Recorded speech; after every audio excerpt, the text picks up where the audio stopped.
Fala pessoal, estamos iniciando mais um Pod Cita, podcast da Associação do Comércio e Indústria de Itapevi. Eu sou o Thiago Araújo, estou aqui como host. Um dia muito especial, ter a honra de poder entrevistar nosso diretor, ex-presidente Carlos Pico. Boa tarde, Tiago. Obrigado pelo convite. Você mesmo já me apresentou, né, como ex-diretor, ex-presidente, né, na Associação Comercial e Industrial de Itapevi. E eu fico muito feliz de poder contribuir com você aqui nesse Cita. Carlos, uma coisa que muitas pessoas te conhecem, mas não sabem. Quem é o Carlos Picos?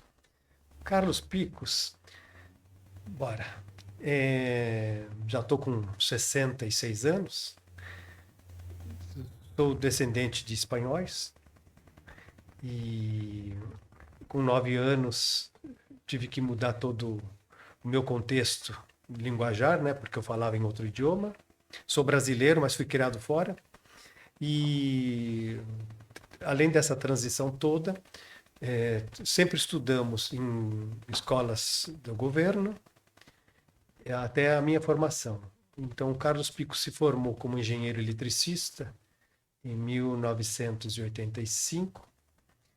Trabalhei como engenheiro até 1991. Depois desta fase, que foi a época do Collor, teve uma mudança no Brasil inteiro. Foi aí que comecei a ser empreendedor na Casa dos Sabores, a empresa que está hoje sediada em Itapevi. Só para eu entender, de engenheiro eletricista para Casa dos Sabores, onde tem essa ligação? Bom, eu quando engenheiro, é, dentro da empresa, eu ajudava a vender algumas comidas congeladas que a minha sócia, atual sócia, Helena, fazia. Então, o que ela providenciava em comidas, eu divulgava na empresa que eu trabalhava e o pessoal acabava comprando. E como eram essas comidas eram totalmente caseiras, mas a Helena já estudava sobre congelamento, que naquela época foi uma época que estava tendo o, um forte crescimento de comidas congeladas. Então foi nessa época que eu comecei a divulgar na empresa e a gente vendia os produtos. Quando eu perdi o emprego de engenheiro, eu fiquei sem muito o que fazer. Então, ao próprio convite da minha sócia e cunhada, Helena Parron, Carlos, me ajuda a vender salgados? Você conhece várias pessoas aqui no nosso bairro e tal, que a gente era de São Paulo? E acabei aceitando e comecei a fazer as vendas dos nossos salgados. Então começamos com a esfirra de carne, que é o produto número um da empresa. Diga-se de passagem, muito bom. Muito obrigado. Carlos, fala um pouco para nós sobre a sua transição na CITA. Eu, quando cheguei em Itapevi, em 2009, logo me associei à CITA. Devo ter um número de associado 500 e pouco, se não me recordo, se não erro. E comecei a participar de todas as reuniões que existiam.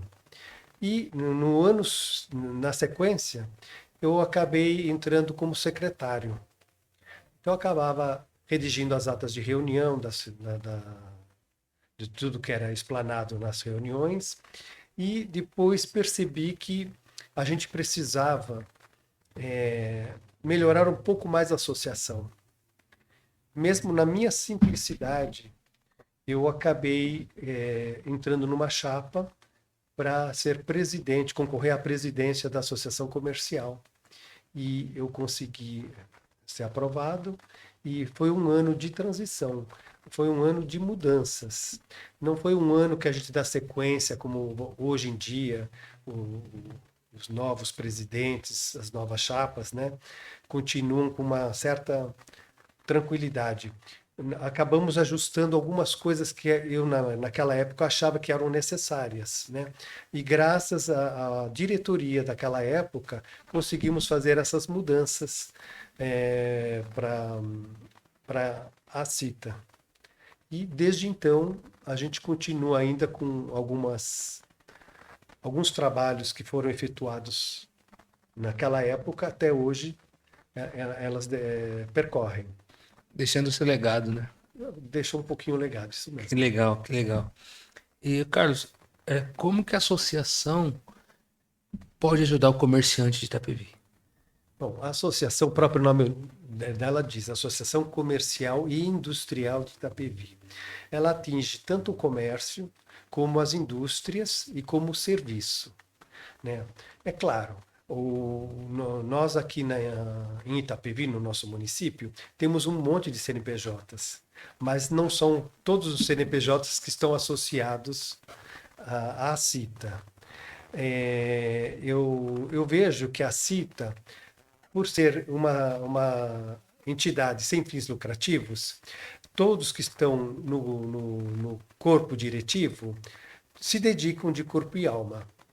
E a gente acaba ajudando aos empresários da cidade, pequenos, médios empresários e até aos grandes, com a troca de informações de network, que é importante. É claro, hoje a associação ela tem um caminho muito próximo também com o poder público, e isso ajuda bastante, tendo em vista os últimos anos do município, que teve uma evolução drástica, né? Evoluiu bastante, né? Temos uma mudança total, é, que não é só de fachada, é real. E a gente viu que o município estava agora no crescimento, é a hora da vez de Itapevi.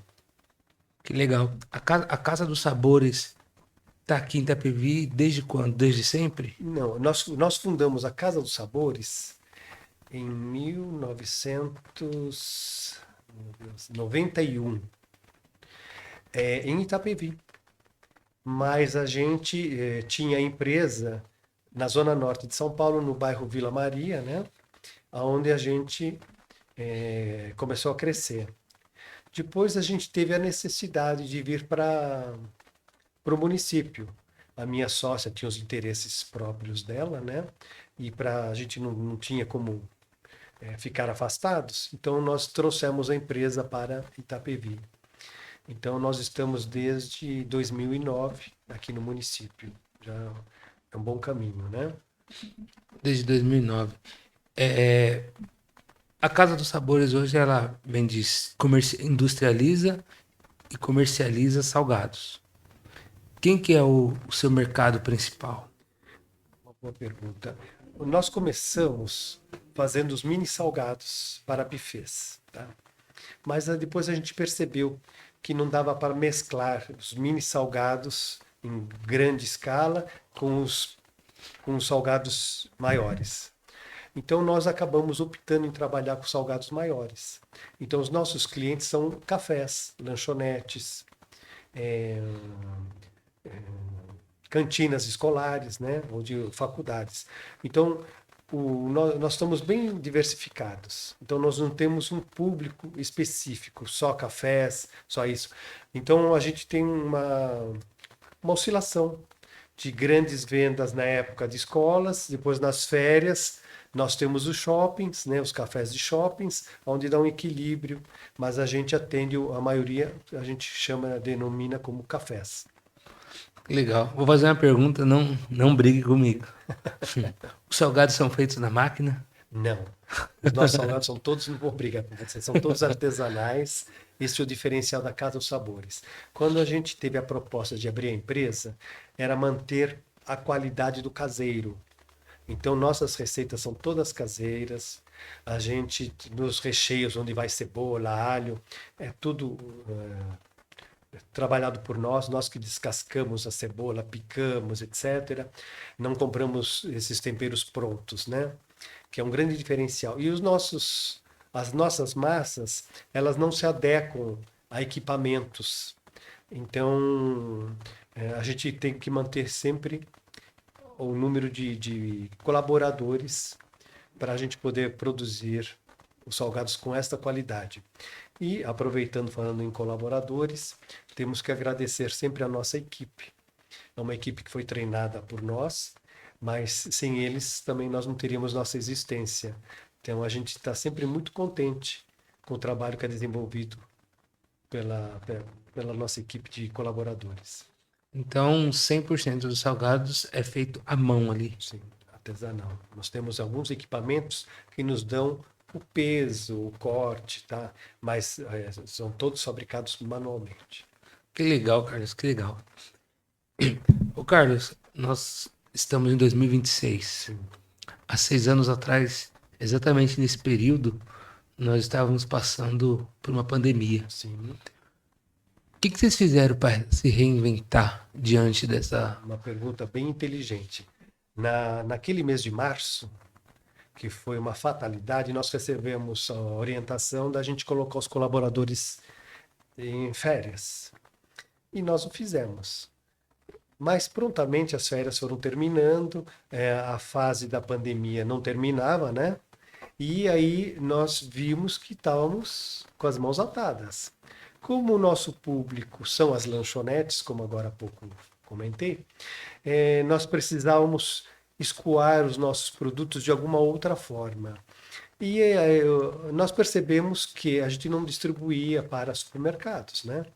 Foi nesta época que a gente teve a ideia de entrar em contato com conhecidos que têm supermercados aqui na região e eles aceitaram de coração fazer esse trabalho, fazer uma tentativa, né? Saber se ia dar certo ou não das vendas para eles também.